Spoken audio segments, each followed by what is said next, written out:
एक बार सुमन कल्याणपुर जी ने अपने जीवन के एक महत्वपूर्ण क्षण के बारे में एक दिल दहला देने वाला रहस्योद्घाटन साझा किया।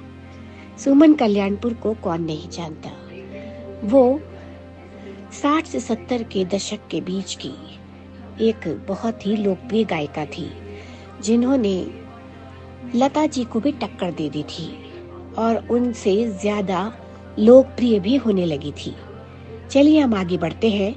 1964 में उन्हें भारत के पहले प्रधानमंत्री पंडित जवाहरलाल नेहरू के सामने देशभक्ति गीत ऐ मेरे वतन के लोगों गाने के लिए आमंत्रित किया गया था।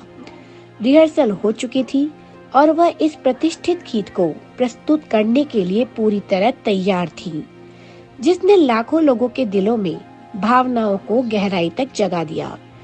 लेकिन उस दिन किस्मत ने उसके लिए कुछ और ही सोच रखा था।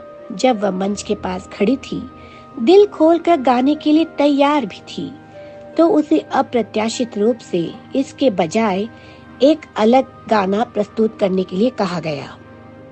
जी हाँ, ऐ मेरे वतन के लोगों गाने का मौका उनसे छीन लिया गया।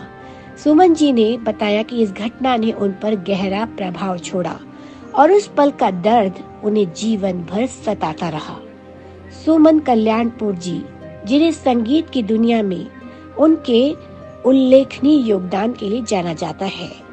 ना तुम हमें जानो ना हम तुम्हें जाने, ना करते प्यार, मेरे प्यार भी तू और कई अन्य जैसी अविस्मरणीय धुनें देने के लिए जिम्मेदार थी। उनके गीत आज भी दर्शकों के बीच गूंजते हैं और भारतीय संगीत के स्वर्ण युग के प्रति उदासीनता और प्रेम की भावना जगाते हैं। सुमन कल्याणपुर एक ऐसा नाम है जिन्होंने इतने सारे लोकप्रिय गीत गाए और उनकी जो आवाज थी, शायद आपको पता नहीं कि स्वर साम्राज्ञी लता मंगेशकर की आवाज से बहुत मेल खाती थी। इसलिए कई बार लोगों को ये कंफ्यूजन हो जाता था कि ये गाना लता जी ने गाया है या सुमन कल्याणपुर ने।